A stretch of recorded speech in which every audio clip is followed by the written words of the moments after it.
But why is that? Why is it that they can do such a job and half of the people go, isn't that wonderful?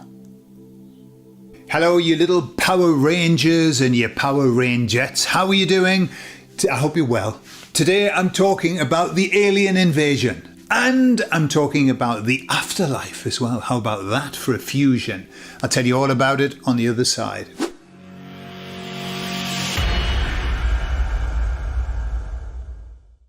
So let's start with the alien invasion. The alien invasion. I listened to somebody talking the other day, and they said, somebody with a big voice, and they said, the alien invasion is coming, but prepare yourself. It's going to be the most amateur, pathetic show that we're ever going to see. It's going to be a hot mess. And I was thinking about that, and I thought, I wonder why he said that. I wonder why he said that it was going to be really embarrassing for them. It's going to be so badly done. That's what he was saying. And of course, really, I understand. Exactly. Because everything is badly done. Everything that they do is badly done. But I asked the emissaries anyway. I said, hey, you know, this alien invasion that they're talking about and everything, you know, what's the story? And they said, well, the thing is, time is moving very quickly now. Time is moving quickly and events are happening so frequently and so fast that they haven't got time to prepare like they used to. And even when they used to have time to prepare, it was always a bit shit. All you have to do is look at the early spacewalks and look at the quality of that imagery to know that it was a bit shit. And all you have to do is look at today's space, you know, walks where they're out on the spaceship and they're pulling canvas doors to close off the airlock and things like that. It's all a bit shit. But the emissary said, everything's so fast now that they're having to make things happen like within hours. They've got, you know, it's got to get out there. It's got to get viral.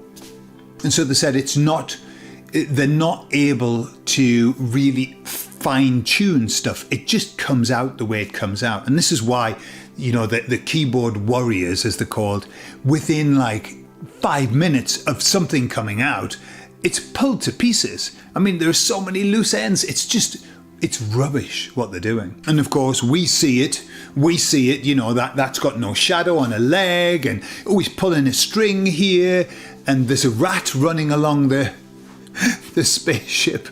There's a rat. Things like that.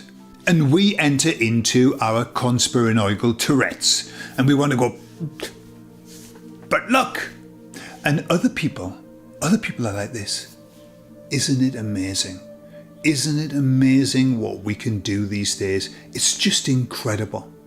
The same when you hear people talking, waxing lyrical about these, you know, going, it's just so wonderful now that we can take care of our children and you know, make sure that the health is number one, paramount. And you're thinking, with your Tourette's, have you not seen the stats? Have you not seen the stats? We're iller now than we've ever been. Have you not seen the figures?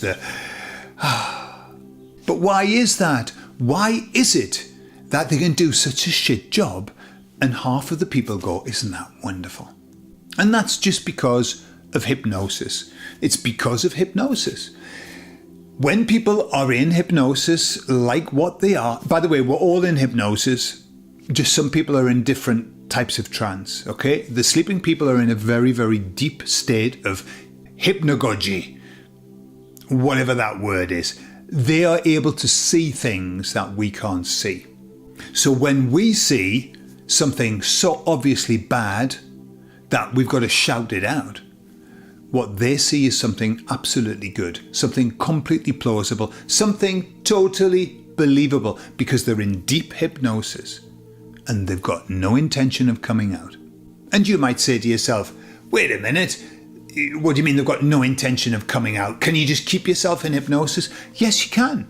In fact, I know when I was learning hypnosis, the teacher was saying, you're going to come across some people who won't come out of hypnosis. You count them out and they stay there. And he said, the system you use is this. You say, you're very welcome to stay in hypnosis for as long as you like, but just understand that for every 5 minutes over the time that I go, I charge $50. And he said, you see how quickly they come out. But why would people want to stay in hypnosis? Because it's lovely. If you haven't experienced hypnosis, you should. When you're in it, it's lovely. And the longer you're in it, the more lovely it becomes. It's very comfortable. All kinds of stuff happens. It's like being in a dream. It's beautiful. Why would you want to come out and come back to reality? The people who hear us, the people who are in hypnosis and hear us without Tourette's, they think, well, I don't want to be in their world because their world is mad as a box of frogs. I'll just stay where I'm very happy where I am. Thank you very much. And so they stay in hypnosis. And that's why they can watch the alien invasion and they will be terrified and they will believe it as though it were real. Just like when they did the War of the Worlds on the radio and the people tuned in and thought it was real. And they'll be there going, and we'll be there going, something wrong there. That's not right. That doesn't tie up. That's ridiculous. It's just the way that it's going to be. And so put in the comments if you're excited about the alien invasion and how you think it might start. What do you think they might do? What's going to be the plan of action?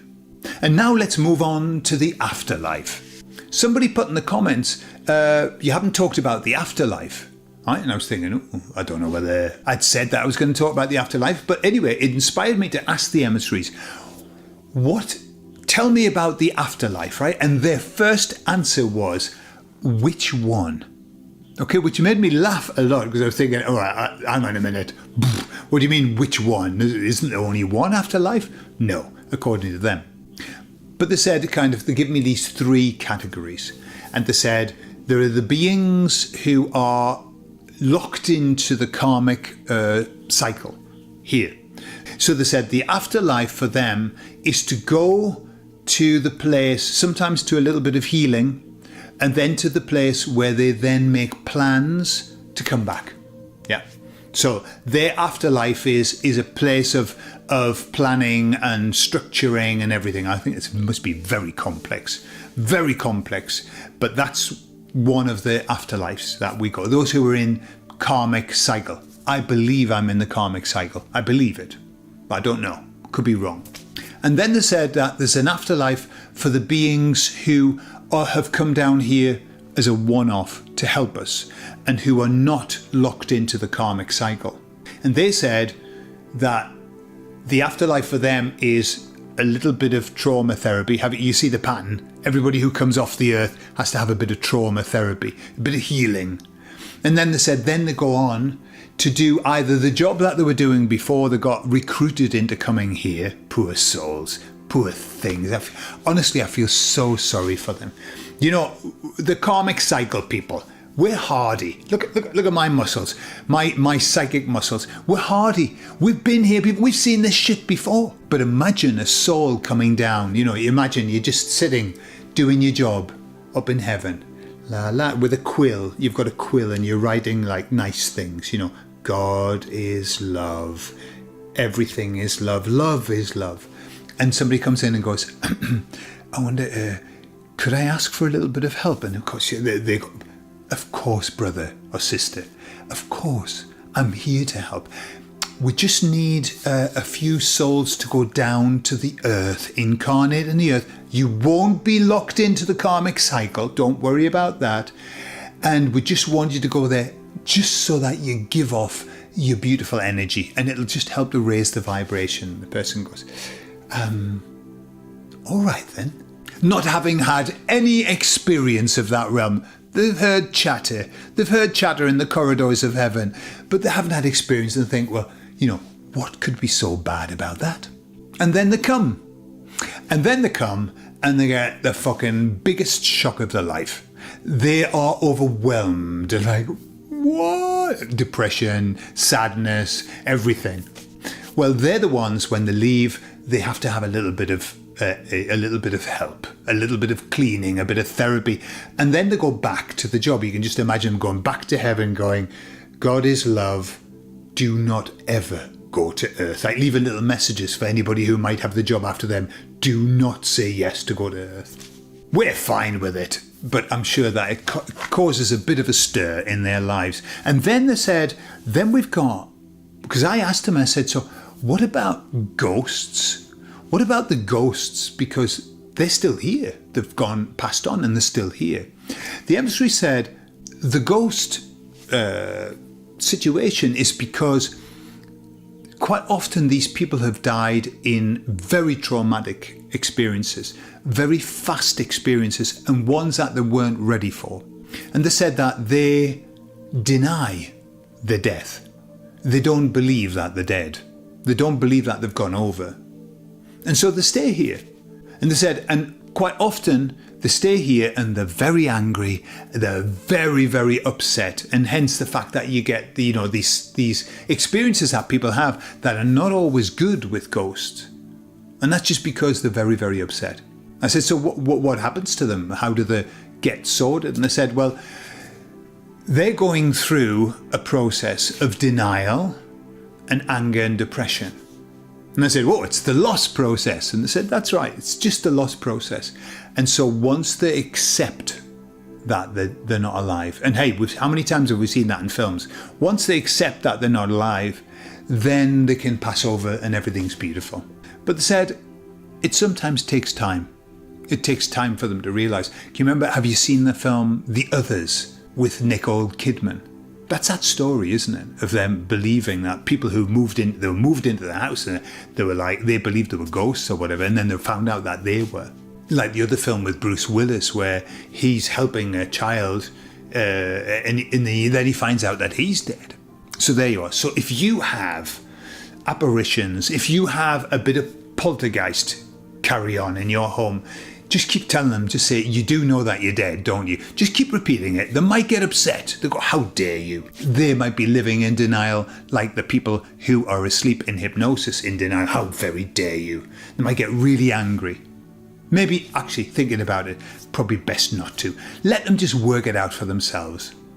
So, hey, put in the comments, I'd like you to tell me whether you think that you are in the karmic cycle, yeah, sort of weather worn, or whether you think that you may have just come down here for a one-off and, had the shite frightened out of you and been deeply upset by it. Do you think, do you feel like this is just a one-off and you shouldn't really be here? Lots of people do, And also put in the comments if you have had experiences with ghosts. I'd love to know, or poltergeists or whatever. I love you all and I'll speak to you all later. Bye-bye.